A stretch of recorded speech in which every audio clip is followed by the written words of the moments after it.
దేవుని గుర్చిన అనేకమైన విషయాలు లేఖనాల పరిశోధన పేరుతో మనం నేర్చుకుంటూ ఇతరులకు బోధించగలిగిన సామర్థ్యాన్ని పొందుకోవటానికి అనేకమైన విషయాలను బైబిల్ పరిశోధన ద్వారా మనం నేర్చుకోవటానికి అవకాశం ఇచ్చిన దేవునికి సంఘం తరపున యేసునామంలో కృతజ్ఞతాస్తుతులు చెల్లిస్తూ మత్తయి సువార్త 13వ అధ్యాయము 23 వరకు ఆలోచించాం. అంతేనా?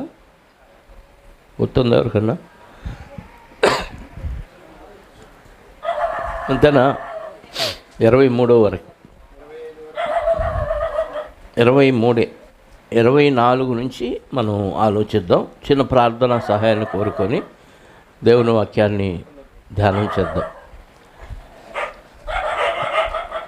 పరమునందు ఆశీర్యుడవై ఉన్న మా పరలోకపు తండ్రి, అదృశ్యుడా, అక్షయుడా, ఆత్మస్వరూపి, ఆది అంతము లేనివాడా, మీ అధికారము కలిగిన నామమును బట్టి మీకు స్తోత్రములు, మీ ఆలోచన విధానాన్ని బట్టి మీకు స్తోత్రములు. అనేక మంది పిల్లలు కావాలి అని మీ మనస్సులో మీరు ఆలోచించుకొని మీలోని భాగాన్ని వెలుపలికి తీసి ఆయన ద్వారా సమస్త లోకాలను కలిగించి ఆయన ద్వారా మమ్మల్ని భూమి మీద ప్రవేశపెట్టి ఎంతోమంది తండ్రుల గర్భాలు దాటించుకుంటూ ఈ తరములో భూమి మీద మాకు ఇచ్చిన ఈ బ్రతుకును బట్టి స్తోత్రాలు. గత కాలంలో మిమ్మల్ని ఎరుగక మా ఇష్టానుసారంగా మేము బ్రతుకుతూ శరీరం యొక్కయు మనసు యొక్కయు కోరికలు తీర్చుకొనుచు అపవాదికి బానిసలైపోయిన మా బ్రతుకుల్ని మీరు ఉద్ధరించి పరలోక రాజ్య సంబంధులుగా మీరు తీర్చిన విధానాన్ని బట్టి స్తోత్రములు. దానికి గాను ఏమిచ్చినా మీ రుణం తీర్చుకోలేమని ఒప్పుకొనుచు కనీసం మీరు ఇచ్చిన పరిశుద్ధతను కాపాడుకుంటూ మిగిలిన జీవితకాలంలో మా శక్తి వంచన లేకుండా పూర్ణ హృదయముతో, పూర్ణ ఆత్మతో, పూర్ణ శక్తితో, పూర్ణ వివేకముతో, పూర్ణ బలముతో మీ కార్యక్రమాలు చేయగలిగే సామర్థ్యాన్ని మాకు అనుగ్రహించండి. దానికి గాను వాక్యానుసారమైన జీవితాన్ని మేము అనుసరించడానికి వాక్యములోని శ్రేష్టమైన సంగతులు మీ ఆత్మ సహాయంతో మాకు విశదపరచమని కోరుకుంటూ వచ్చిన బిడ్డలను బట్టి స్తోత్రాలు. ఇంకా రావాలని మార్గమధ్యంలో ఎవరైనా ఉంటే త్వరగా ఇక్కడికి ఎలాంటి ప్రమాదానికి గురి కాకుండా చేర్చమని కోరుకుంటూ మా రక్షకుడు, మా పాప విమోచకుడైన యేసుక్రీస్తు వారి యొక్క ప్రశస్తమైన నామములో ప్రార్థించి అడిగి వేడుకొనుచున్నాను పరలోకపు తండ్రి, ఆమేన్. చేరువచ్చిన మీ అందరికీ ప్రభు అయిన క్రీస్తు నామములో నా శుభాలు, వందనాలు. మత్తయి సువార్త 13వ అధ్యాయము 34వ వచనం. యేసుక్రీస్తు వారు ప్రతిదీ ఉపమానంగా చెప్పారు. ఉపమానంగా ఎందుకు చెప్పారు అంటే అర్థం అవ్వటానికి ఉపమానంగా చెప్పాడు, అర్థం కాకపోవటానికి కూడా ఉపమానంగానే చెప్పాడు. రెండు భావాలు ఉన్నాయి. పరలోక సంబంధమైన విషయాలు అనుగ్రహించబడిన వారికి అర్థం అవ్వటానికి ఎగ్జాంపుల్స్తో ఉపమానం చెప్పాడు. ఉపమానం అంటే ఉదాహరణ, ఎగ్జాంపుల్. ఎందుకంటే పరలోకం అదృశ్యం, కనపడదు. కనపడిద్దా? కనపడదు. కనపడని పరలోకాన్ని కనిపించే వస్తువులు చూపించి పోల్చి చెప్పాడు. మనకి ఈ వస్తువులు, కనపడే వస్తువుల గురించి చెబితే తప్ప మనకు అర్థం కాదు. కాబట్టి ప్రతిదీ ఉపమానంతో చెప్పాడు. ఇందులో దాదాపుగా 6-7 ఉపమానాలు ఉన్నాయి. అందులో కొన్ని ఉపమానాలు మనం ఆలోచించాం. విత్తువాని ఉపమానం ఆలోచించాం. అందులోనే మరొక ఉపమానం కూడా ఉంది, అది విత్తువాని ఉపమానమే అంటారు. కాకపోతే గురుగులు, గోధుమలు, ఆ వచనాన్ని, ఆ విషయాన్ని ఈరోజు మనం నేర్చుకుందాం. ఆయన మరి ఒక ఉపమానం వారితో చెప్పాను. ఏమనగా, పరలోక రాజ్యము తన పొలములో మంచి విత్తనము విత్తిన ఒక మనుష్యుని పోలి ఉన్నది. పరలోక రాజ్యం ఏంటంట? తన పొలములో మంచి విత్తనం విత్తిన ఒక మనుష్యుని పోలి ఉన్నది. అంటే ఒక రైతు పొలంలో ఒక మంచి విత్తనాన్ని నాటాడు. ఒక విత్తనం అంటే ఒక విత్తనం అని కాదు, పొలంలో ధాన్యాలు విత్తాడు అని అర్థం. ఒకటే కదా అని మళ్ళీ ఆ ఒకటి పట్టుకోకండి.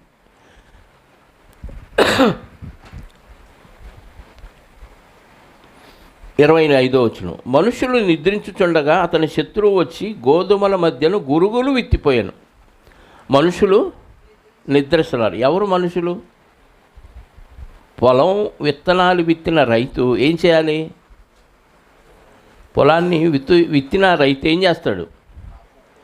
పొలానికి కాపలా పెడతాడు ఎవరొకళ్ళని కదా, లేదా తనే కాపలా ఉంటాడు. కాపలా ఉండాల్సిన మనిషి ఏం చేశాడంట? నిద్రపోయాడు. నిద్రపోయినప్పుడు ఎవరు వచ్చారంట? శత్రువు వచ్చి గోధుమల మధ్య గురుగులు విత్తిపోయాడు. విత్తింది ఏ విత్తనాలు? గోధుమలు.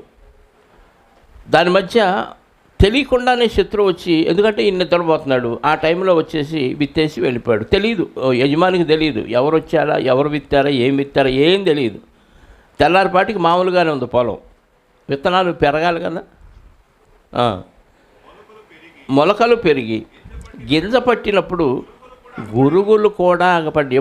ఎప్పుడు తెలుస్తాయి ఇవి గురుగులు, ఇవి గోధుమలని? మొలకలు పెరిగి గింజ పట్టి చూసారా, ఓహో ఇది గోధుమ గింజ, ఇది గురుగు గింజ అని గింజలను చూసి, ఓహో ఇది నేను నాటింది, ఇదేంటి ఇలా ఎలా వచ్చినాయి అని ఆ కాపలా కాయాల్సిన వ్యక్తులకి డౌట్ వచ్చింది. అప్పుడు ఇంటి యజమాని దాసులు అతని వద్దకు వచ్చి, అయ్యా నీవు నీ పొలములో మంచి విత్తనములు విత్తితివి కదా, అందులో గురుగులు ఎక్కడి నుంచి వచ్చినవని అడిగిరి.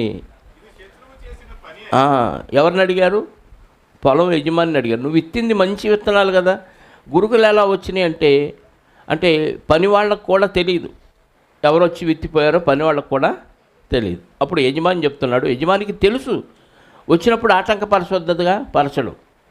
అంటే యజమానికి తెలిసింది, యజమాని నిద్రపోలేదు, తెలిసింది ఎవరో చేశారు, ఎందుకు ఇలా జరిగింది, నువ్వు మంచిగా విత్తావు కదా, గురుగులు ఎక్కడి నుంచి వచ్చినాయి అని సేవకులు అడిగితే యజమాని చెప్తున్నాడు 28, ఇది శత్రువు చేసిన పని అని అతడు వారితో చెప్పగా, ఆ దాసులు మేము వెళ్ళి వాటిని పెరికి కూర్చుండట నీకు ఇష్టమా అని అతన్ని అడిగిరి. ఏమడిగారు దాసులు? గోధుమల మధ్య గురుగులు ఎందుకు, వాటన్నిటిని పీకేసి ఓ పక్క పడేస్తాం, నువ్వు ఓకే అంటే చాలు వెళ్ళిపోయి పొలంలో ఈ గురుగులన్నింటినీ పీకేస్తావని యజమాని అడిగారు సేవకులు. అప్పుడు యజమాని ఏం చెప్తున్నాడు? అందుకతడు, వద్దు, గురుగులను పెరుగుచుండగా వాటితో కూడా ఒకవేళ గోధుమలను కూడా పెళ్ళగింతురు. గురుగులు పెరుగుతున్నప్పుడు పొరపాటున గోధుమలకు కూడా చేయి తగిలి అలా పీకేశాడు అనుకో, ఇరుక్కొని ఉన్నాయి.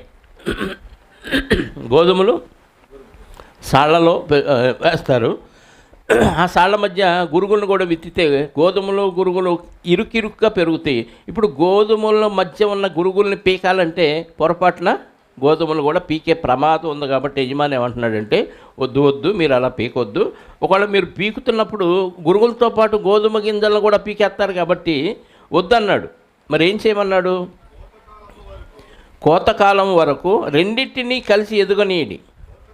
కోతకాలం మందు గురుగులను ముందుగా కూర్చి వాటిని కాల్చివేయుటకు కట్టలు కట్టి గోధుమలను నా కొట్టులో చేర్చిపెట్టుడని కోతకాండతో చెప్పుదనెను. ఇది యేసుక్రీస్తు వారు పరలోక రాజ్యం గురించి అక్కడున్న శిష్యులకి వాళ్ళకి చెప్పిన ఉపమానం. పరలోక రాజ్యం దేని పోలిందంటే, ఒక రైతు మంచి విత్తనాన్ని గోధుమను తీసుకొని పొలంలో విత్తిన వ్యక్తిని పోలి ఉన్నది. ఆ పనివారు నిద్రించుచుండగా దుష్టుడు వచ్చి, శత్రువు వచ్చి గురుగులు నాటిపోయాడు. ఇది ఉపమానంగా చెప్పాడు. పరలోక రాజ్యాన్ని గోధుమలు, గురుగులు, పనివారు పీకటం, కూర్చటం, అగ్నిలో పడేయటం, గోధుమలనేమో కొట్టులో వేయటం, ఇదంతా ఏంటి అనేది శిష్యులకు కూడా అర్థం కాలేదు. అందుకని ఏకాంతంగా యేసుక్రీస్తు వారు ఉన్నప్పుడు శిష్యులు వచ్చి యేసుక్రీస్తు వారిని అడిగారు. అదే అధ్యాయంలో 36 నుంచి మనం చూడగలిగితే 13వ అధ్యాయము మత్తయి సువార్త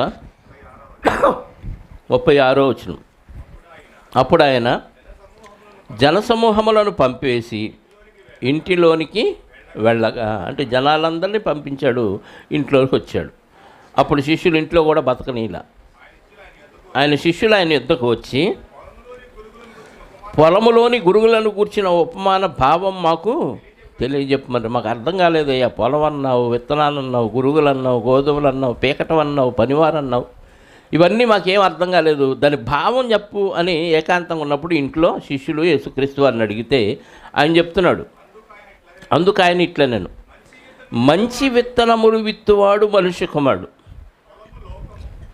అంటే మంచి విత్తనాలు విత్తేది ఎవరంట? మనుష్య కుమారుడు. అంటే యేసుక్రీస్తు వారు విత్తనం అంటే ఇక్కడ ఎవరిని తీసుకోవాలంటే మనుష్యుని తీసుకోవాలి. విత్తనం అంటే మనుషుడు, గోధుమ విత్తనం అంటే మనుషుడు. గోధుమలు ఆ కాలంలో ఆ ప్రాంతంలో గోధుమలు విస్తారంగా పండుతాయి కాబట్టి గోధుమ గింజలే తీసుకున్నాడు. గోధుమ గింజ గురించి యోహాను సువార్త 12వ అధ్యాయంలో యేసుక్రీస్తు వారు మాట్లాడుతూ గోధుమ గింజ గురించి 24వ వచనం,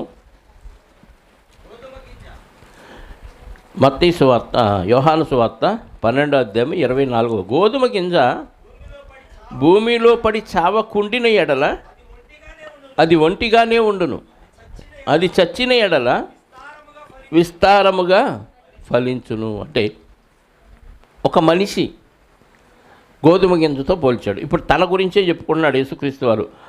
వాళ్ళు గ్రీసు దేశస్తులు ఇంకా కొంతమంది వచ్చి మేము యేసుక్రీస్తు వారిని చూడాలి అని అడిగారు.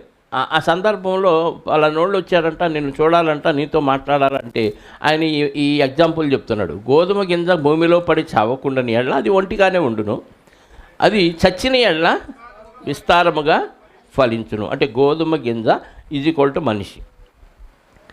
మనిషి చస్తే ఫలిస్తాడు. చస్తే ఫలించటువంటి, బతుకుంటే పెళ్లి చేసుకుంటే కదా ఫలించేది. చెప్పండి, చచ్చిపోయి ఫలిస్తాడా, బతుకుండి పెళ్లి చేసుకుంటే ఫలిస్తాడా? ఏది మాట్లాడరు? బతుకుని పెళ్లి చేసుకుంటేనే కదా ఫలించేది, పిల్లలు పుడతా ఉంటారు కదా. కానీ చచ్చిపోతే ఫలిస్తానన్నాడు. అది ఒక్కటిగా ఉంటే అది ప్రయోజనం లేదు. గోధుమ గింజ సింగిల్గా ఉందనుకోండి, భూమిలో పెట్టల, విడిగా అరమరలోనో ఎడో పెట్టేసావు, అది ఒంటరిగానే అలాగే ఉండిపోద్ది. అదే భూమిలో పెడితే ముందు చచ్చిపోద్ది, బద్దలైపోయి అది చచ్చిపోయి ఇందులోంచి మొక్కొచ్చి బాగా ఎదిగి అనేకమైన గింజలు వస్తాయి. ఒక్క గింజ నుంచి అనేకమైన గింజలు వస్తాయి. అంటే అది చచ్చిపోతే, భూమిలో సమాధి అయిపోయి చచ్చిపోతేనే ఫలించిద్ది. ఇది తన గురించి చెప్పాడు యేసుక్రీస్తు వారి గురించి. అంటే నేను చనిపోవటానికే వచ్చాను, నేను గోధుమ గింజని, నేను చనిపోతే ఏమవుతాను? ఫలిస్తాను. యేసుక్రీస్తు వారు భూమి మీద తిరిగినంతకాలం ఎక్కువ మంది ఆయన వెంబడించలేదు. ఆయన ఎప్పుడైతే చనిపోయి పునరుద్ధానుడయ్యాడో, అందరికీ కనిపించాడో, అప్పటి నుంచి యేసుక్రీస్తు వారిని అనుసరించే వారి సంఖ్య పెరిగిపోయింది.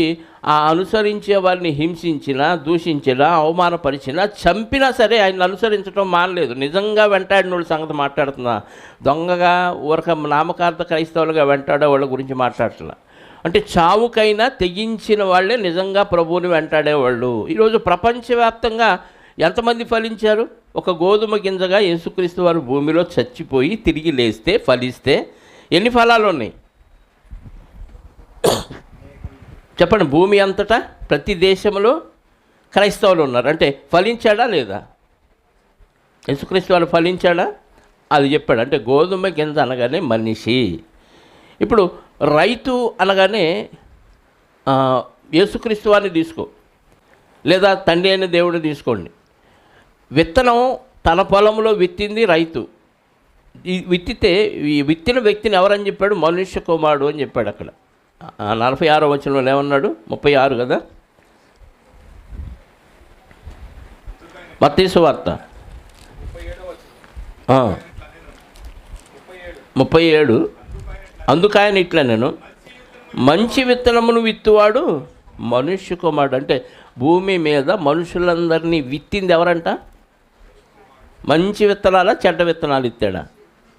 గర్భఫలము దేవుడిచ్చు బహుమానం. మంచి బహుమానం ఇస్తాడా, చెడ్డ బహుమానం ఇస్తాడా? జన్మ పాపం ఉంది అని చెప్పేవాడు దేవుడిని అవమానపరుస్తున్నారు. పాపిగా పుట్టిస్తాడా దేవుడు? పుట్టిస్తే దేవుడు మంచోడు అవుతాడా? చెప్పండి. ఏయో కొన్ని వచనాలను తీసుకొని ఈ వచనాల ఆధారంగా మనిషి జన్మతో పాపి, కర్మ పాపి, జన్మ పాపి అని ఊకదంపుడు ప్రసంగాలు చేసేస్తున్నారు.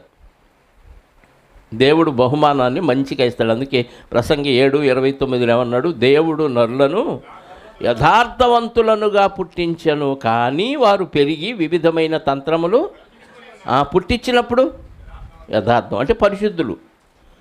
మంచి విత్తనాలు విత్తాడా దేవుడు? అందరినీ మంచివాళ్ళగా పుట్టించాడా? వీడు పుట్టగానే రౌడీ, వీడు పుట్టగానే డ్రింకరు, వీడు పుట్టగానే వ్యభిచారి, వీడు పుట్టగానే దొంగ, ఇలాంటి ఏమైనా పెట్టి పుట్టించాడా? లేదు, అందరినీ మంచిగాను. అటు పెరిగే వాతావరణం బట్టి, ఆ తల్లిదండ్రుల ప్రభావాన్ని బట్టి, చుట్టుపక్కల ఉన్న స్నేహితుల ప్రభావాన్ని బట్టి, బంధువుల ప్రభావాన్ని బట్టి ఏమవుతారు? ఏదో ఒక చెడు అలవాట్లలోకి వెళ్ళిపోయి గురుగులుగా తయారవుతారు. అంటే మంచి విత్తనాలు విత్తాడు మనుష్య కుమారుడు అంటే విత్తింది ఎవరు చెప్పండి? తండ్రిలో నుండి వచ్చిన యేసుక్రీస్తు వారు మనుషులందరినీ పుట్టించాడు, విత్తాడు. ఒక మాట కొరింథీ మొదటి పత్రిక 8వ అధ్యాయం 6వ వచనం చదవండి. కొరింథీలకు రాసిన మొదటి పత్రిక 8వ అధ్యాయం 6వ వచనం. దేవతలు అనబడినవి అనేకమును ఉన్నను, ఆకాశమందైనను భూమి మీదనైనను దేవతలు అనబడినవి, దేవుళ్ళు కాదు, దేవతలు కాదు, వాళ్ళు దేవతలు అనబడినవి అంటే మనుషులు అన్నారు. అర్థమైంది? ఆకాశంలో నక్షత్రాలను, సూర్యుడిని, చంద్రుడిని చూసి దేవతలు అన్నారు. అర్థమైందా? భూమి మీద కూడా మనుషులను చూసి, చెట్లను చూసి, కొండలను చూసి, లోయలను చూసి, అనేకమైన వస్తువులను చూసి ఇవి కూడా ఏమన్నారు? దేవతలు. మనుషులు అన్నారు. ఈ దేవుళ్ళు దేవతలు కాదు, సృష్టించిన సృష్టికర్త దేవుడు. దేవతలు అనబడినవి అనేకమునున్నను, మనకు ఒక్కడే దేవుడు ఉన్నాడు. ఆయన మనందరి ఆత్మలకు అంటే మనందరం ఎక్కడి నుంచి వచ్చాం చెప్పండి? ఆయనలో నుండి వచ్చిన భాగాలు, తండ్రిలో నుండి వచ్చాం. మనందరి ఆత్మలకు తండ్రి ఎవరంట? ఎవరు? దేవుడు, యేసుక్రీస్తు కాదు. ఆయన నుండి సమస్తమును కలిగాను. మనకొక్కడే తండ్రి. ఏమంటే కనకపోతే తండ్రి ఎట్టవుతాడు? కన్నాడు. ఆయన నుండి అన్నీ కలిగినాయి. సమస్తములో ఎవరుంటారంటే యేసుక్రీస్తు వారు కూడా ఉంటారు, పరిశుద్ధాత్మ కూడా ఉంటాడు. కలిగినవన్నీ తండ్రి నుండి కలిగినాయి, తండ్రి ఆలోచనలో నుంచి కలిగినాయి. అంతకుముందు లేవా అంటే అంతకుముందు ఆలోచించలేదు కాబట్టి లేవు. ఆలోచించి కలుగు కాకంటే కలిగినాయి. పుట్టాలి అనుకుంటే కనేశాడు. అర్థమైందా? ఆయన నుండి సమస్తమును కలిగెను. ఆయన నిమిత్తం దేవుడి కోసమే మనం ఉన్నాం, తండ్రి కోసమే మనం ఉన్నాం. తండ్రి కోసం బతకాలి మనం. ఓకే. మరియు మనకు ప్రభువు అక్కడే, ఆయన యేసుక్రీస్తు. ఆయన ద్వారా ఎవరి నుండి, ఎవరి ద్వారా? తండ్రి నుండి యేసుక్రీస్తు ద్వారా మనము కలిగి ఉన్నారు. ఇప్పుడు తండ్రిలో నుండి వచ్చిన బలము యేసుక్రీస్తు ద్వారా భూమి మీద విత్తబడ్డాం, గోధుమ గింజలాగా. అర్థమైందా? తండ్రి నుండి క్రీస్తు ద్వారా భూమి మీద విత్తబడ్డాం. తండ్రి నుండి క్రీస్తు ద్వారా విత్తిన వాడెవడు విత్తనాన్ని? మనుష్య కుమారుడు అంటే యేసుక్రీస్తు వారు. భూమి మీద మనుషులందరినీ తండ్రిలో నుండి తీసుకొని ఈయన ద్వారా భూమి మీదకి దేవుడు పంపించాడు. అది దేవుని ప్రణాళిక. అర్థమైందా? ఇప్పుడు భూమి మీద అందరినీ యథార్థవంతులుగా విత్తింది ఎవరు? తండ్రిలో నుండి తీసిన ఆత్మలమైన మనల్ని యేసుక్రీస్తు ద్వారా భూమి మీదకి విత్తాడు, ప్రవేశపెట్టాడు. ఈ లోకం ఒక పొలం అయితే, ఈ లోకం మొత్తం ఒక పొలం అయితే, ఈ పొలంలో ఎలాంటి విత్తనాలు విత్తాడు మనుష్య కుమారుడు?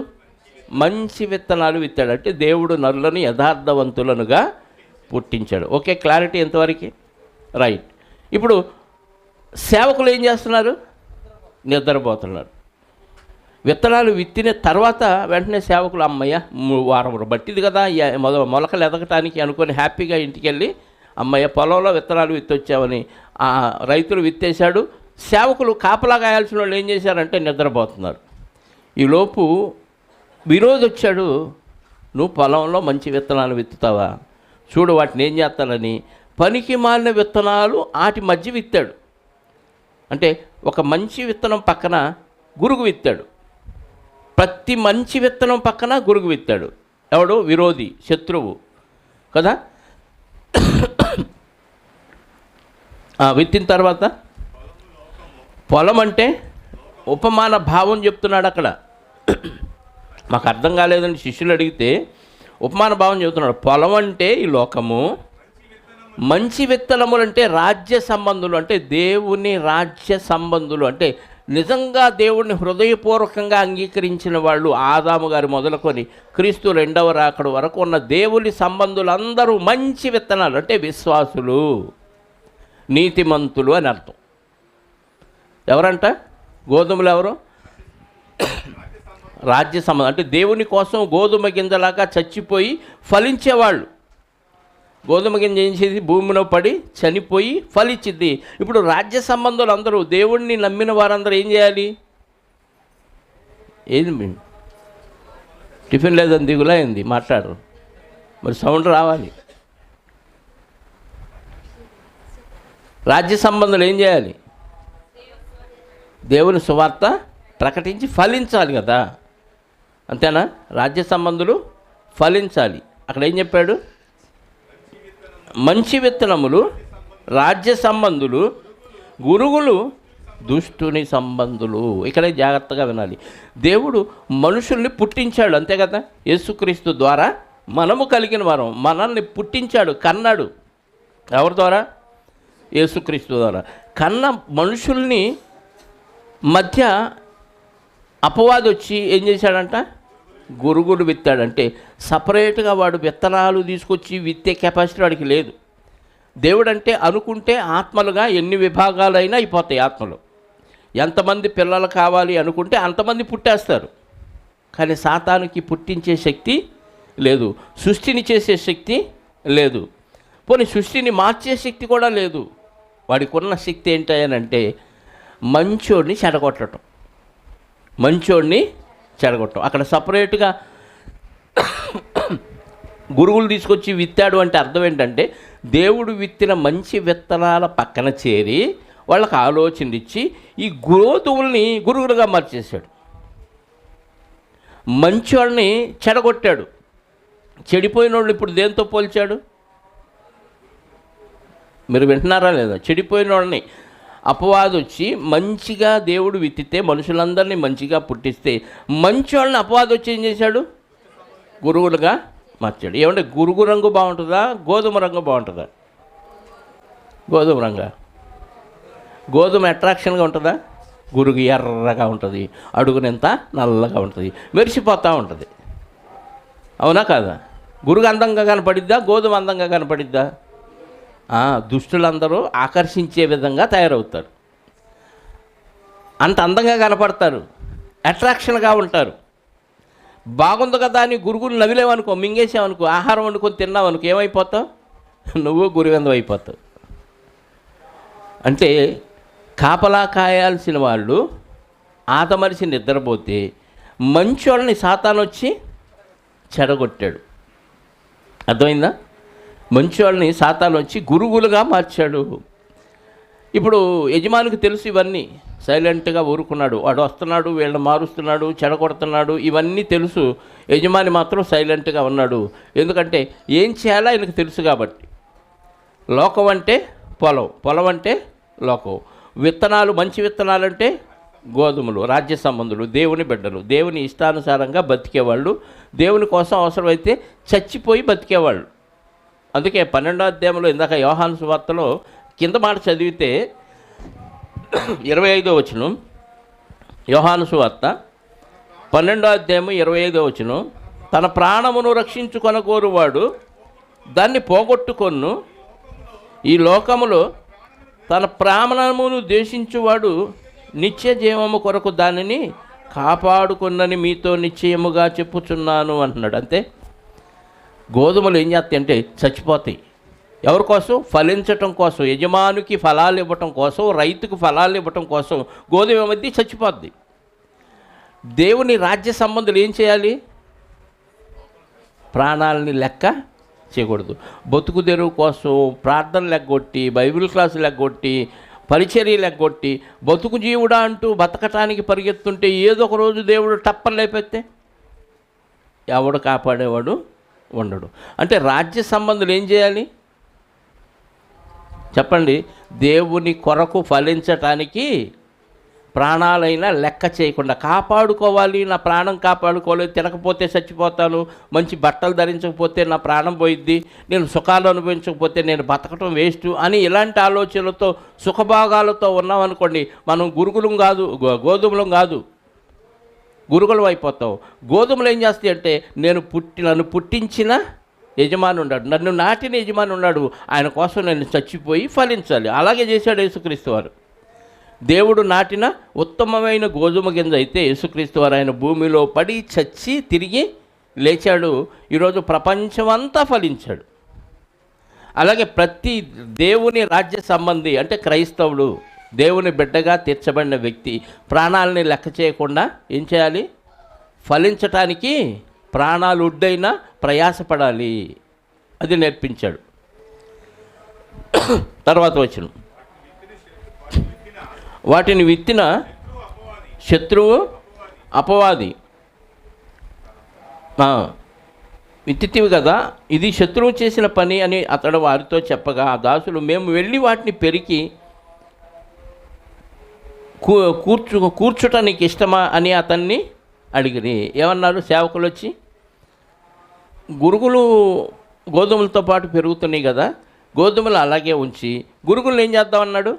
సేవకులు వచ్చి పీకేద్దాం అన్నాడు. ఇక్కడ సేవకులు ఎవరంటే ప్రకృతిలో ఉన్న దేవదూతలు, దేవుని సేవకులైన ఆత్మలు. ఎవరు? దేవదూతలు. దేవదూతలు ఏం చేస్తున్నారు? ఏం చేస్తామన్నారు దేవుడితో? మేము గురుగులను పీకేసి తీసుకెళ్ళి కాల్చేస్తాం, హ్యాపీగా గోధుమలు ఎదుగుతాయి. అంటే ఇక్కడ మనం జాగ్రత్తగా ఆలోచిస్తే గురుగులు గోధుమలు, సమాజంలో గురుగులు ఎక్కువ ఉన్నాయా, గోధుమలు ఎక్కువ ఉన్నాయా? సంఘంలో సమాజంలో గురుగులు ఎక్కువ ఉన్నాయి. ఓకే, లోకంలో అది. మరి సంఘంలో కూడా గురుగులేనా? అంటే సంఘంలో కూడా వాడు వచ్చి విత్తుతాడా? మంచోళ్ళని చెడగొడతాడా? చెప్పాలి, మంచోళ్ళని చెడగొడతాడా? చెడిపోయిన వాళ్ళు ఏం చెబుతాం అంటారా? బుర్ర లోపండి. మరి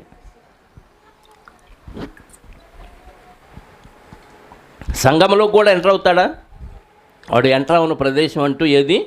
దేవాలయంలో కూర్చుంటాడు వాడు. కావాలంటే దేవాలయం అంటే మనమే, మన దేహమే దేవుని ఆలయం. దాంట్లో కూర్చుంటాడంటే కూర్చుంటాడు, చెడగొడతాడంటే చెడగొడతాడు. వాడికి మన భేదం ఏది లేదు. అంటే నిద్రపోతున్నప్పుడు, ఆదమనిషి ఉన్నప్పుడు, పట్టించుకోనప్పుడు, జాగ్రత్త లేనప్పుడు గోధుమ గురుగయ్యే ప్రమాదం ఉంది. ఇప్పుడు మనమే గోధుమలు, మంచి విత్తనాలుగా దేవుడు మనల్ని ఇచ్చాడు. లోకంలో పడి గురుగులు అయ్యామా? చెడిపోయావా లేదా? నమ్ముకోకముందు చెప్పండి, చెడిపోయామా? చెడిపోయాం. ఇప్పుడు చెడిపోయిన గురుగుల్ని మళ్ళీ దేవుడు ఏం చేశాడు? గోధుమలుగా మార్చాడు. యేసుక్రీస్తు వలన శుభ్రం చేసి గురుగులు ఆకారం తీసేసి మళ్ళీ గోధుమలుగా మార్చేశాడు. ఇప్పుడు మార్చబడిన గోధుమలు మళ్ళీ గురుగులు అవ్వచ్చా? కానీ అవుతున్నారు. మార్చబడిన గోధుమలు గురుగులుగా ఉన్న మనల్ని, గురుగులకి ఏం తెలియదో తెలుసా? నేను అంతా ఎర్రగా ఉన్నాను అనుకుంటుంది, ముడ్డు కింద ఉన్న నలుపు దానికి తెలియదు కదా. ఎక్కువ రెడ్ ఉంటుంది కాబట్టి అడుగునున్న నలుపు తెలియదు. అంటే గోధుమ లాంటివాడి, గురుగు లాంటివాడికి ఏం తెలియదు అంటే తన తప్పులు తనకి తెలియవు. నేను తప్పు చేస్తున్నాను అన్న విషయం కూడా వాళ్ళకి అర్థం కాదు. ఎందుకంటే అలాంటి మాయ చేస్తాడు బ్రహ్మపరుషు ఆత్మవాడు. శత్రువు ఎవరు? అపవాది. బ్రహ్మపరుషు ఆత్మ కాబట్టి వాడు ఏం చేస్తాడంటే నీ తప్పు నీకు తెలియకుండా కప్పిపుచ్చుతాడు. అడుగున చిన్న నలుపు ఉంటుంది.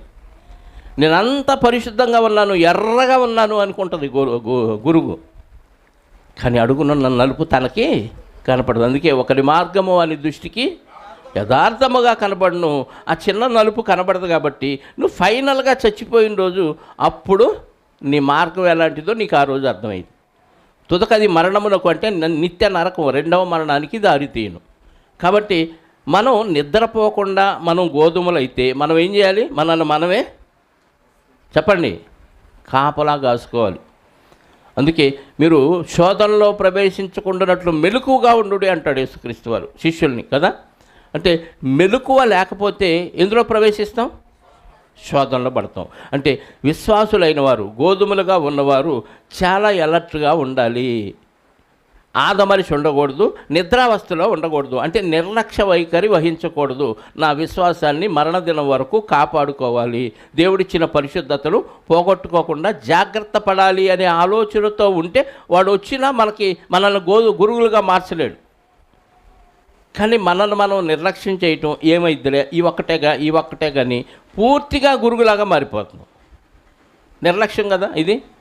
నిర్లక్ష్యం చేస్తున్నాం అంటే మనం ఏం చేస్తున్నట్టు? సోమరులుగా నిద్రపోతున్నాం అని అర్థం. వాక్యం ఏంటి, ఏం చెప్తుంది? ఈరోజు నేను వాక్యానుసారంగా బతికానా లేదా, ఎవరికన్నా సువార్త చెప్పానా, ఏమన్నా నేర్చుకున్నానా లేదా, ఏం ఆలోచించట్లా. ఏం తిన్నాం ఈరోజు, ఏమి ధరించాం, ఎవరితో తగాద పడ్డాం, ఎవరిని తిట్టాం, ఎవరిని కొట్టాం, ఇరిగింటోళ్ళ ముచ్చట్లేంటి, పొరిగింటోళ్ళ ముచ్చట్లేంటి, ఇవి కావాలి మనకి. BBC న్యూస్ కావాలి. వాక్యం అవసరం లేదా? ఇలా ఉంటే మనం నిద్రపోతున్నామని అర్థం, మెలకువగా లేవని అర్థం. మెలకువగా లేకపోతే ఆటోమేటిక్గా వాడు వచ్చి ఏం చేస్తాడు? గురువులుగా మారుస్తాడు. గురుగులు విత్తాడు అంటే అర్థం ఏంటంటే నీ హృదయంలో చెడుని నాటాడు. నీ హృదయంలో చెడుని నాటాడు. అప్పుడు నువ్వు వాళ్ళ మీద వీళ్ళ మీద సాడీలు చెప్పుకుంటూ అలా బతికేస్తూ ఉంటావు. మళ్ళీ నీకు నువ్వేమనుకుంటావంటే నేను ఎర్రగా ఉన్నాను, నాకు అసలు ఏమాత్రం నలుపు లేదు అనుకుంటుంది. గురుగు అంతే కదా. మన తప్పులు మనకి తెలియవు. మన కంటిలో దూలం ఉంటుంది, ఎదుటి వాళ్ళ కంటిలో నలుసుని చూస్తాం. అంటే వాడు తెలియకుండానే అలా విత్తేసిపోతాడు. మనకు కూడా అర్థం కాదు, నేను చెడిపోయాను, దేవుడికి దూరం అవుతున్నాను, పాడైపోతున్నాను, కాబట్టి నేను అలర్ట్గా ఉండాలి, నిద్రపోకుండా అంటే చాలా మెలకువగా ఉండాలి అని అర్థం. నిద్రపోతేనే కదా వాడు వచ్చి విత్తాడు. నిద్రపోతే వాడు వచ్చి విత్త లేడు. కాబట్టి క్రైస్తవులుగా లేదా దేవుని రాజ్య సంబంధులుగా తీర్చబడినవారు లేదా గోధుమలుగా విత్తబడినవారు, గోధుమలుగా మార్చబడిన క్రైస్తవులు ఎలా ఉండాలి చెప్పండి? ఎల్లప్పుడూ సిద్ధముగా ఉండాలి. ఎప్పుడు వాళ్ళని చోట వాక్యం చెప్పాలంటే వరలోంచి కత్తి దూసి కసా వేసేయాలి. సువార్త పని ఉంది రా అంటే ఇప్పుడు నాకు కుదరదు, నేను రాను. పాట పాడంటే అబ్బే ఇప్పుడు నేను కాదు, తర్వాత పాడతాను, నువ్వు పాడు. ఈ గురుగులు అన్నమాట. దైవజనుడు ఏం చేయాలని ఉంది? ఎల్లప్పుడూ అప్పుడప్పుడా? ఎల్లప్పుడూ. మీరు దైవజనులా దయ్యపు జనులా చెప్పండి? మొన్న మల్లిపాడులో కృపారావు గారి నాన్నగారు సమాధానం గారి యొక్క జ్ఞాపకార్థ కూడిక, ఆయన చనిపోయిన రోజు 2 రోజులు అక్కడ సభ జరిగింది. ఒక ఆయన పెద్ద ఆయన అండి, దాదాపు 80 ఉంటాయి అనుకుంటా, 75-80. ఎన్ని పాటలు పాడాడో, అలుపు లేకుండా, ఆయాసం లేకుండా, చూడకుండా. ఎంత గొప్పవాడు చూడండి. ఎన్ని పాటలు పాడాడు. అసలు ఆయన వదిలిపెట్టల, మైక్ ఇస్తే వదిలిపెట్టల. ఒకటి అయిపోగానే ఆటోమేటిక్గా రెండోది ఎత్తుకుంటున్నాడు. మనం ఒకటి పాడితే పుస్తకం పెట్టుకొని గుణించుకొని పాడి రెండోది పాడమన్నాం అనుకోండి, మళ్ళీ 10 నిమిషాలు పుస్తకం తిరిగేస్తాం కదా. అంటే దైవజనులు ఎలా ఉండాలి? ఎవర్ రెడీ బ్యాటరీలాగా ఉండాలి. అంటే ఎల్లప్పుడూ సిద్ధంగా ఉండాలి. లేవంటే గురుగులు అయిపోయామని అర్థం. దుష్టుడు వచ్చి గురుగులు నాటాడు తన ప్రియులు నిద్రిస్తున్నప్పుడు. అప్పుడు ఎక్కడవని వీళ్ళు అడిగితే ఆడొచ్చి నాటాడని యజమాని చెప్పాడు. పీకేస్తాం, వాటిని తీసి పక్కన పెడతాం అని అన్నప్పుడు యజమాని ఏమన్నాడు? వద్దొద్దు, వాటిని పీకేటప్పుడు గోధుమలకు కూడా ప్రమాదం జరిగింది, గోధుమలు కూడా పీకేస్తారు, అంటే దేవుని బిడ్డను కూడా మీరు హాని చేస్తారు, కాబట్టి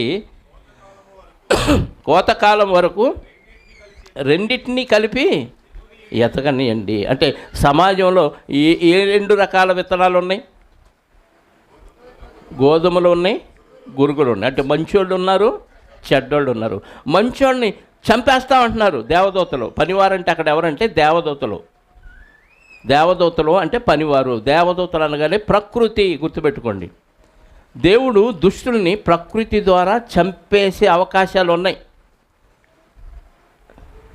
పిడుగుపాటు వల్ల కానీ, తుఫాను వల్ల కానీ, వరదల వల్ల కానీ, ఇల్లు కూలి చనిపోవటం వల్ల కానీ, గేదెలు వచ్చి పొడవటం వల్ల కానీ, పాము కాటు వలన కానీ, లేదా ఏదన్నా తెగులు రావటం వల్ల కానీ, దోమల వల్ల కానీ, ఇలా ప్రకృతికి సంబంధించిన ఏదో ఒక విషయం ద్వారా చచ్చాడు అంటే దేవదూతలు ఏమంటున్నారు? పనివారు, వీడు గోధుమ, వీడిని బతకటానికి వీల్లేదు, చంపేస్తామంటే యజమానుడు ఏమంటున్నాడు? రెండింటినీ సమానంగా పెరగలే.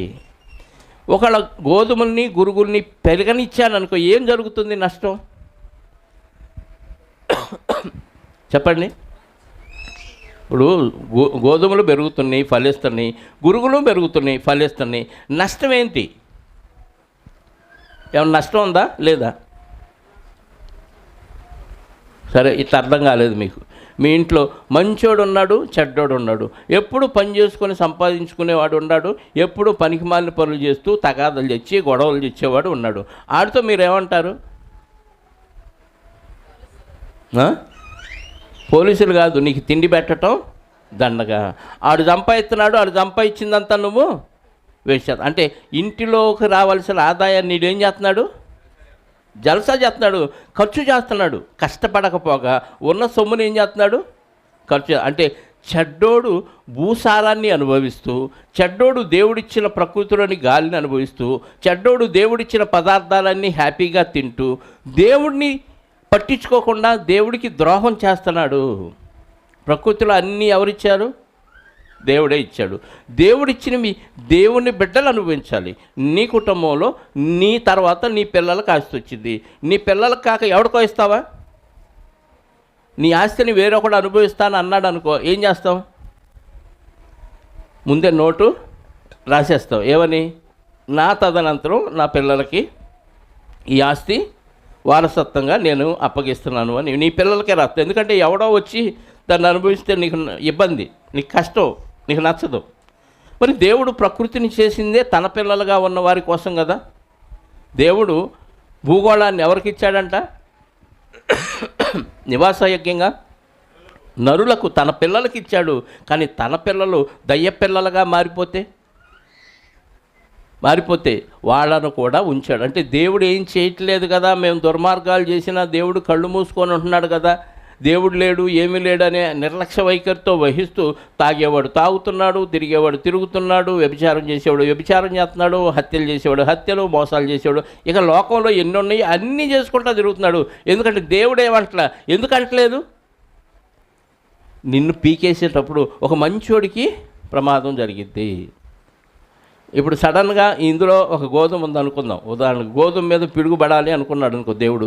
గురుగు మీద పిరుగుపడాలి అనుకున్నాడు అనుకో. గురుగు మీద పిరుగుపడినప్పుడు పక్కనే గోధుమ ఉంటే గోధుమకు కూడా షాక్ కొట్టింది. కాబట్టి గురుగుని కూడా ఏం చేస్తున్నాడు? పిడుగుపడకుండా కాపాడుతున్నాడు. అందుకే మత్తయి సువార్తలో కదా, దేవుడు మంచివారి మీదను చెడ్డవారి మీదను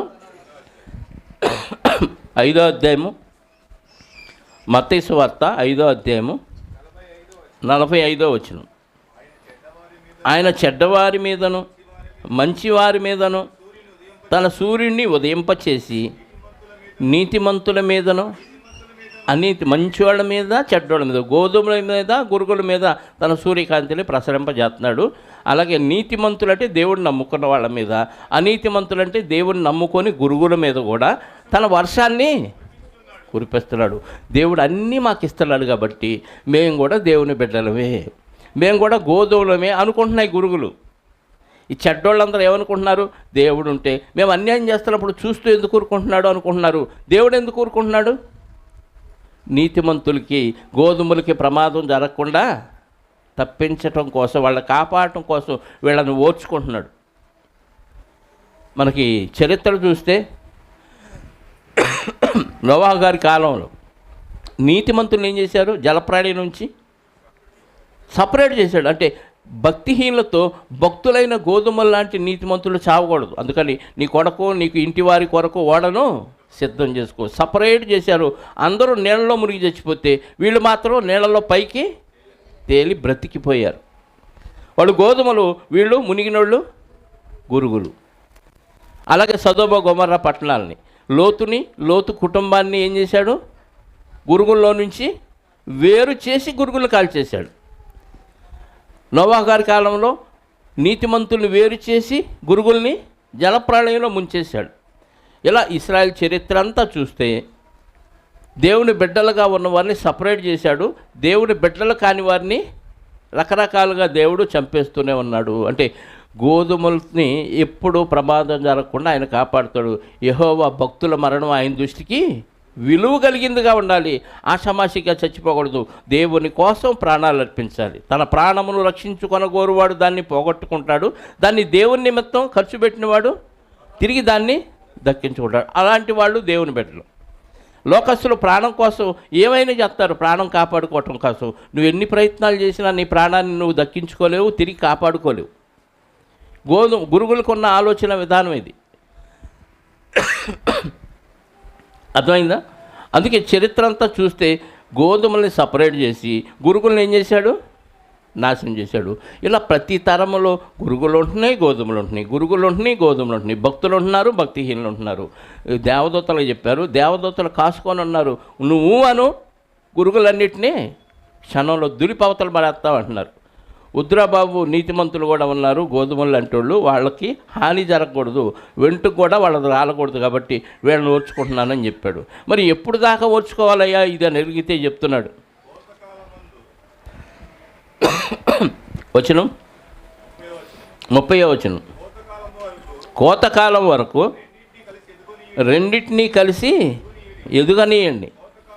కోతకాలమందు గురుగులను ముందుగా కూర్చి వాటిని కాల్చివేయుటకు కట్టలు కట్టి గోధుమలను నా కొట్టులో చేర్చి పెట్టుడని కోతగాండ్రతో, అంటే కోత కోసేవాళ్ళు ఎవరు? దేవదూతలు. రెండవ రాకడ, ప్రభువు రెండవ రాకడలో బోరధ్వనితో ఆయన వస్తాడు. వచ్చి గోధుమల్ని గురుగులను ఏం చేస్తాడు? వేరు చేస్తాడు. గోధుమలన్నిటినీ కూర్చేసి కొట్టులో పడేసి తగలబెడతాడు, అగ్నిలో పడేస్తాడు. అంటే గోధుమలన్నీ స్టాక్ పెడతాడు, కొట్టులో భద్రం చేస్తాడు, అంటే పరలోకంలో పెడతాడు. గురుగుల్ని సపరేట్ చేసి అగ్నిలో కాల్చేస్తాడు, అంటే నరకానికి పంపిస్తాడు. అర్థమైందా? ఇప్పుడు నువ్వు గురువుగా ఉంటున్నావా, గోధుమగా ఉంటున్నావా? లేకపోతే గోధుమగా ఉన్నట్టుగా నటిస్తూ గురువుగా ఉంటున్నావా?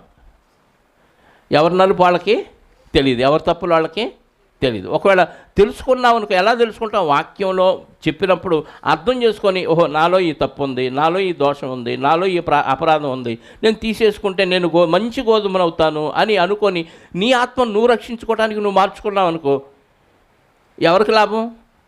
నీకా, దేవుడికా, లేకపోతే పక్కింటి వాళ్ళకా? నువ్వు గురువుగా ఉన్న నీవు గోధుమగా మార్చుకున్నావు అనుకో, ఎవరికి లాభం? మనకే లాభం. కాబట్టి మార్చుకుంటే నష్టం ఏంటి కదా? వాళ్ళే మార్చుకోవాలి, నేను ఎందుకు మార్చుకుంటాను? ఎవరినో చూసి నువ్వు వంకలు చెప్పుకున్నావు అనుకో, ఆడు మాన నాడు పోతాడు, నీకెందుకు? రేపు నరకానికి వెళ్ళినప్పుడు కదా బాధ. నీ వలన నేను నరకానికి వచ్చానని అక్కడ చొక్కాలు పట్టుకొని తగాదలు ఆడుకుంటే ప్రయోజనం లేదు. నన్ను ఎవడు చూడమన్నాడు రా? ప్రభువుని చూడొచ్చుగా అంటాడు. నన్ను చూడమన్నానా? నన్ను ఫాలో అవ్వమన్నానా? ప్రభువుని కదా నువ్వు చూడాలి. అంటే పోనీ నేను ప్రభువుని పోలి నడుచుకుంటే అప్పుడు నన్ను చూడు, పౌలు గారు చెప్పినట్టుగా. నన్ను చూడమని చెప్పానా? ఊహలో చెప్పాను అనుకో, సాతాను ప్రేరణతో చెబుతాను. నువ్వు వింటావా? నీకు దగ్గర వాక్యం ఉంది కదా, వాక్యంతో సరి చూసుకొని నువ్వు గోధుమగా మారవచ్చు కదా అని రేపాడు అంటే ఏం చేస్తావు? నాలుగు కరుచుకుంటావు. అక్కడ చేసే రెండే పనులు, ఏడుపును అయ్యో అని ఆడవటం, పటపటా పండ్లు కొరగటం. నీ మీద నీకే కోపం. అప్పుడు ఉపమాన భావాన్ని చెప్పాడు. అర్థమైందా? కోత యుగ సమాప్తి అంటే క్రీస్తు రెండవ రాకడతో మహా బోరతోనూ ఆర్భాటముతోనూ పరలోకము నుండి ప్రభువు దిగివచ్చును. దశలోనిక మొదటి పత్రిక 4వ అధ్యాయము 16వ వచనం నుండి చదివితే, దశలోనికలకు రాసిన మొదటి పత్రిక ఆర్భాటముతోను ప్రధాన దూత శబ్దముతోను దేవుని బోరతోను పరలోకము నుండి ప్రభువు దిగివచ్చును. క్రీస్తు నందుండి మృతులైన వారు మొదట లేతురు. ఆ మీదట సజీవులమై నిలిచిండు మనము ఆయనతో కూడా ఆకాశ మండలమునకు మేఘముల మీద కొనిపోబడదు. కాబట్టి సదాకాలము ఆయనతో ఉంటాం. ఇప్పుడు గోధుమలయ్యో గురుగులయ్యో ఎప్పుడు తెలిసిద్ది? మొలకలప్పుడు తెలిసిద్దా? ఎదిగినాక తెలిసిద్దా? అంటే తెలియవు. ఫలించినప్పుడు తెలిసిద్ది, అంతేనా? ఏది గోధుమ ఏది గురుగు అనేది ఎలా తెలిసిద్దంటే ఫలాలు ఇచ్చినప్పుడు, విత్తనాలు వచ్చినప్పుడు తెలిసిద్ది. దాని రంగును బట్టి, దాని ఆకారాన్ని బట్టి ఇది గోరుగు, దాని రంగును బట్టి ఆకారాన్ని బట్టి ఇది గోధుమ. ఇప్పుడు మనుషుల్లో ఇడు గోధుమ ఇడు గురుగు అనేది ఎలా తెలిసిద్ది? వాళ్ళ క్రియలను బట్టి, వారి ఫలాలను బట్టి. మంచి పనులు చేస్తూ ఉన్నాడు అనుకో, ఓహో గోధుమ. మంచి పనులు చేస్తున్నట్టుగా నటించి దుష్క్రియలు చేస్తున్నాడు అనుకో, వాడు ఎవడం అంటే ఫలాల వలన తెలిసిద్దా?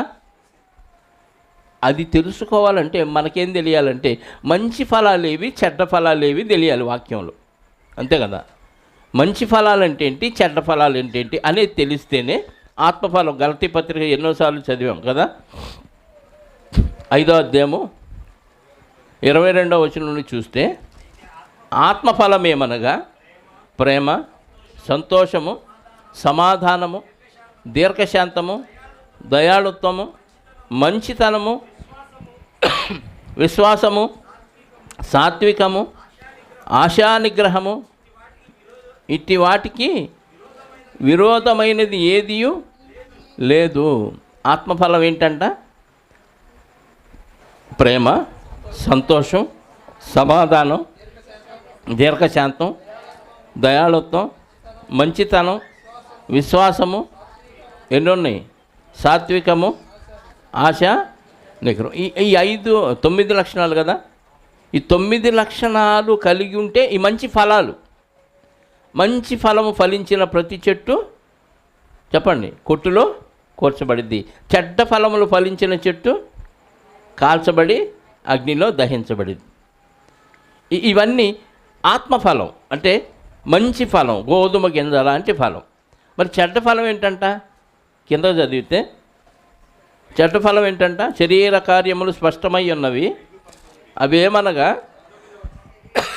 పైన 19, అవేమనగా జారత్వము, అపవిత్రత, కాముకత్వము, విగ్రహారాధన, అభిచారము, ద్వేషములు, కలహములు, మత్సరములు, క్రోధములు, కక్షలు, భేదములు, విమతములు, అసూయ, మత్తతలు, అల్లరితో కూడిన ఆటపాటలు మొదలైనవి. ఇవి చెడ్డ ఫలాలు, అంటే గోధుమ ఫలాలు ఇవి. ఇందాక గురుగుల ఫలాలు ఇవి. ఇందాక చదివిని 22 నుంచి గోధుమ ఫలం. గోధుమగా కనపడాలంటే ఆ ఫలాలు ఫలించాలి. నువ్వు గురువుగా ఉన్నావంటే ఈ ఫలాలు ఫలిస్తుంటే వీటిలో ఏ ఒక్కటి ఉన్నా వాడెవడు గురుగే. 22వ వచనం నుండి ఉన్నది గోధుమ. ఇప్పుడు మనం ఆలోచించుకుంటే స్కానింగ్లో మనకి ఏమర్థం అవుతుంది? నువ్వు గురుగువా గోధుమవా ఇట్టే అర్థమవుతుందా? ఇప్పుడు వీటిని గతంలో మనం ఒక్కొక్కటి ఆలోచించాం. ఎంతమందికి గుర్తుందో లేదు కదా. ఆత్మ ఫలములో అనేకమైన విషయాలు ఒక్కొక్కటి నేర్చుకున్నాం. ఒక్కొక్క వారం ప్రేమ, ఒక వారం సమాధానం, ఇలా ఒక్కొక్కటి నేర్చుకున్నాం. అలాగే శరీర కార్యాలు స్పష్టమై ఉన్నవని గురువుల గురించి కూడా మనం నేర్చుకున్నాం. ఇన్ని నేర్చుకున్నా ఇంకా నేను గురువులాగానే ఉంటానంటే ఎవడు బాగు చేయలేడు. అంటే యేసుక్రీస్తు వారు చెప్పిన ఈ ఉపమానంలోని భావం దేవుడు ప్రణాళిక అంతా మనకు అర్థమైపోతుంది. దేవుడు సంకల్పించాడు, క్రీస్తుని కన్నాడు, క్రీస్తులో మనుషుల్ని క్రీస్తు ద్వారా పుట్టించాడు. క్రీస్తు ద్వారా పుట్టించాడంటే క్రీస్తు ద్వారా విత్తనాలని విత్తాడు. మంచి విత్తనాలను విత్తాడా, చెడ్డ విత్తనాలను అంటే మంచి విత్తనాలను విత్తాడు. మంచి విత్తనాలు ఎందుకు చెడిపోయినాయి? సేవకులు నిద్రించుచుండగా దుష్టుడు వచ్చి గోధుమల మధ్య గురుగులు విత్తిపోయాడు. అంటే చెడ్డ ఆలోచనలు, చెడ్డ తలంపులు మంచోళ్ళకి ఇచ్చి మంచోళ్ళని చెడగొట్టాడు. వాడు కొత్తగా ఎవరిని సృష్టించలేడు. మంచోళ్ళని ఏం చేశాడు? చెడగొట్టాడు.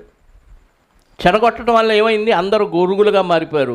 అయినా తన ప్రియకుమారుని ఎవరి ద్వారా మనల్ని భూమి మీద విత్తాడో ఆయన్ని పంపించి గురుగుల్ని మళ్ళీ గోధుమలుగా మార్చేశాడు. అంటే పరిశుద్ధులుగా తీర్చాడు. ఇప్పుడు పరిశుద్ధులుగా తీర్చబడటమే అద్భుతం అయితే, గోధుమలుగా మార్చటమే అద్భుతం అయితే, గురుగు గోధుమ కాదు.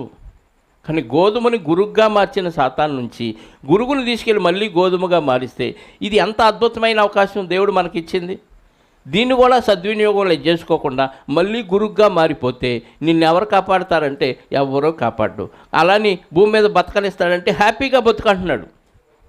మంచివారి మీదనో చెడ్డవారి మీదనో తన సూర్యుని ఉదయింపజేసి నీతిమంతుల మీదనో అనీతిమంతుల మీదనో తన వర్షాన్ని కురిపిస్తున్నాడు. దేవుడు ఏం చేయట్లేదు కదా. అందరూ ఎట్లా బతుకుతున్నారు, నేను కూడా అంతే బతుకుతున్నాను కదా అంటే చివరి దాకా చూస్తాడు. నీ ప్రాణాన్ని కాపాడుకోవటానికి ఎన్ని జిమ్మిక్కులు, ఎన్ని మ్యాజిక్లు, ఎన్ని అబద్ధాలు, ఎన్ని మోసాలు, ఎన్ని అక్రమాలు చేస్తూ హ్యాపీగా బతికేస్తూ ఉన్నావు. కానీ ఒకే క్షణంలో చనిపోగానే నువ్వు గురుగువా గోధుమ గింజవా క్లారిటీగా అర్థమైపోద్ది. ఎందుకంటే వెళ్ళిన ప్రదేశాన్ని బట్టి నువ్వెవరవో నీకు అసలు ఇక్కడే అర్థం అయింది, కానీ సరి చేసుకోరు. ఎందుకని? ఆడి ప్రభావం అంత తీవ్రంగా ఉంటుంది. ఆ ప్రభావం నుంచి తప్పించుకోవాలంటే ఖచ్చితంగా దేవుని సహాయమే మనకి కావాలి. దేవుడిని ఆశ్రయించాలి, రైతుని ఆశ్రయించాలి. విత్తిన వాడిని ఆశ్రయిస్తే ఆయన నిన్ను గురుగుని గోధుమగా మార్చగలిగిన వాడు. కొంచెంగా నువ్వు గురుగ్గా మారుతున్నప్పుడే నువ్వు వెంటనే ఆయన అడిగావనుకో, వెంటనే ఏం చేస్తాడు? ఆ ప్రభావం నుంచి తప్పించి నిన్ను మంచి విత్తనంగా, మంచి గోధుమ గింజగా మలచి తన చేతిలోని ఒక మంచి మొక్కలాగా పెంచి ఫలించే విధంగా చేస్తాడు. గోధుమ గింజ ఏం చేయాలి? ఫలించాలి. ఎవరి కొరకు ఫలించాలి? విత్తిన రైతు కొరకు ఫలించాలి. ఇక్కడ మనల్ని విత్తిన రైతు దేవుడు కొరకు మనం ఏం చేయాలి? ఫలించాలి. ఇప్పుడు ఫలించి గోధుమలాగా ఉంటావా? ఫలించకుండా ఫలించిద్ది, అది కూడా ఫలించిద్ది. చెడ్డోళ్ళని ఎంతమందిని తయారు చేస్తాడు కదా? చేస్తాడా? చేస్తాడు. చెడిపోయినోడు అనేక మందిని చెడగొడతాడు, వాళ్ళు ఫలిస్తారు. కానీ భూసారాన్ని తీసుకున్నందుకు, దేవుడిచ్చిన ప్రకృతిని అనుభవించినందుకు నువ్వు 60-70 ఏళ్ల జీవితంలో ఇవన్నీ అనుభవించి దేవునికి తీరని ద్రోహం చేస్తున్నావు. కాబట్టి వీటన్నిటికీ శిక్షగా యుగయుగాలు మండుతున్న అగ్నిగుండంలో నిన్ను కాల్చేస్తాడు. ఏమండి, 60-70 ఏళ్ల జీవితానికి ఇన్ని సంవత్సరాలు అగ్నిలో నేను కాలాలా అంటే ఆయన ఇచ్చిన ఇవన్నీ సామాన్యమైనవి కాదు. ఎవడో ఇవ్వలేనివి ఇచ్చాడు. గాలి ఎవడైనా ఇవ్వగలడా? సూర్యుడు వెలుగు వేడి ఎవడన్నా ఇవ్వగలడా? వర్షాన్ని ఎవడైనా కురిపించగలడా? భూమికి పండే గుణాన్ని పెట్టి రకరకాల రంగులు, రకరకాల రుచులు, రకరకాల ఆకారాలు, రకరకాల వాసనలతో ఎన్ని పదార్థాలు ఇస్తున్నాడు మనం తినటానికి. కంటికి సంతోషం రంగును బట్టి, ఏమండి, చెవులకి ఆనందం, ఎన్నో మ్యూజిక్లు, నోటికి ఎన్నో రుచులు, ఇవన్నీ దేవుడిచ్చినందుకు వీటిని అనుభవించి దేవుని రుణం తీర్చుకోకపోతే, గురుగ్గా మారి అపవాది మాటలు విని చెడిపోతే ఎవరు కాపాడతారు నిన్ను? వీటికి శిక్ష పడాలి. గాలి పుట్టినప్పటి నుంచి, తల్లి గర్భంలో వచ్చినప్పటి నుంచి చచ్చిపోయే వరకు, చివరి తుది శ్వాస విడిచే వరకు ఎంత గాలిని అనుభవించావు. హాస్పిటల్లో గంట పెడితే ఆక్సిజన్ 1000 రూపాయలు అవుతున్నాయి కదా. మరి ఎన్ని గంటలండి? సంవత్సరానికి ఏమండి 365 రోజులు, రోజుకి 24 గంటలు, గంటకి 1000 రూపాయలు అనుకోండి, గంటకి 500 అనుకోండి. ఒక సంవత్సరంలో నువ్వు ఎంత బాకీ గాలి కోసం చెప్పండి? 24 గంటలు, 24 × 500 ఎంత అయింది?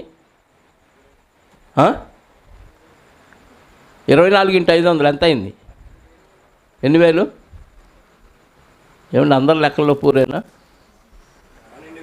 12,500 అనుకుంటా బహుశా కదా.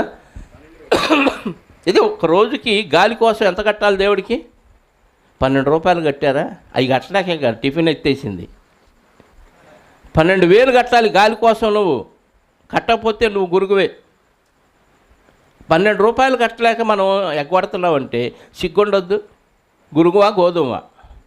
ఒకసారి ఆలోచించుకోండి, మంచి నిర్ణయం తీసుకోండి. ఉంటే బతికితే గోధుమలాగా బతికి చచ్చి బతకండి, లేదా గురుగులాగా హ్యాపీగా బతికి నేను ఎర్రగొన్నాను బుర్రగొన్నానని సంతోషంగా లోకంలో అన్ని సుఖాలు అనుభవించి టప్పని చచ్చిపోయి అగ్నిలో యుగయుగాలు కాలకుండా జాగ్రత్త పడాలని ప్రతి ఒక్కరికి ప్రేమతో మనవి చేస్తూ, ప్రతి ఒక్కరూ గోధుమల్లాగా ఉండాలి, దేవుని కోసం చావాలి, దేవుని కోసం ఫలించాలని ప్రేమతో మనవి చేస్తూ ఈ మాటలు ముగిస్తున్నాను.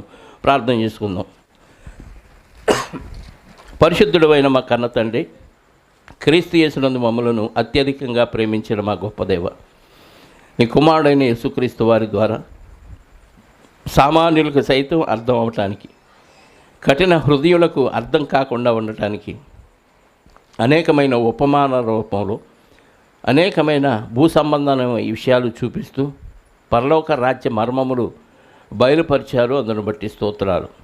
ఈరోజు తండ్రి, మీ జ్ఞాన గ్రంథము మా బ్రతుకు పుస్తకమైన బైబిల్లో నుంచి గురుగులు గోధుమల గురించి అనేకమైన విషయాలు మేము నేర్చుకున్నాం. నిజంగా తండ్రి, బతికితే గోధుమలాగా బతికి మీ కుమారుని పోలి నడుచుకొని ఈరోజు ప్రపంచవ్యాప్తంగా ఎంతమందిని ఫలించాడో, మేము కూడా మా పరిధిలో ఉన్న కొందరినైనా క్రీస్తు కొరకు పట్టుకొని వారిని ఫలింపజేసే విధంగా మా ఆత్మఫలాన్ని మేము పెంపొందించుకోవడానికి మీ సహాయాన్ని దయచేయండి.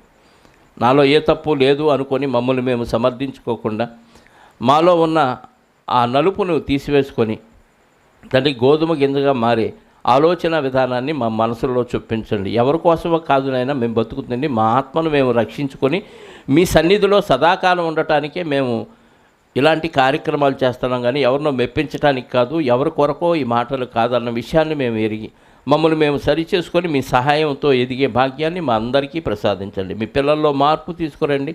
గోధుమ గింజల్లా అందరూ బతికే సామర్థ్యాన్ని, ఆలోచన విధానాన్ని వారిలో రగిలించమని కోరుకుంటూ వచ్చిన బిడ్డలందరినీ సురక్షితంగా వారి గృహాలకు చేర్చి మీ చిత్తమైతే మీ కుమారుని రాకడ ఆలస్యమైతే యుగ సమాప్తి అనగా కోతకాలమున మేమంతా మీ కొట్టులో ధాన్యంగా కూర్చబడతామా, అపవాదికి వారి దూతలకు సిద్ధపరిచిన నిత్యాగ్నికి వెళ్ళిపోతామనేది భూమి మీద ఉండగానే మేము నిర్ణయించుకొని ఆ దిశలో ముందుకు సాగే భాగ్యాన్ని మా అందరికీ ప్రసాదించమని కోరుకుంటూ మా రక్షకుడు నీ ప్రియకుమారుడైన యేసుక్రీస్తు వారి అతి పరిశుద్ధమైన నామములో ప్రార్థించి అడిగి వేడుకొనిచున్నాను పరలోకపు తండ్రి, ఆమేన్. మనందరి కన్నతండ్రి అయిన దేవుని ప్రేమ, ఆయన ప్రియకుమారుడైన యేసుక్రీస్తు వారి కృప, పరిశుద్ధాత్మ యొక్క అన్యోన్య సహవాసము ఇప్పుడు ఎల్లప్పుడూ సకల పరిశుద్ధులకు సదాకాలము తోడయుండి నడిపించునుగాక. ఆమేన్. అందరికీ వందనాలు. యేసుక్రీస్తు నామములో.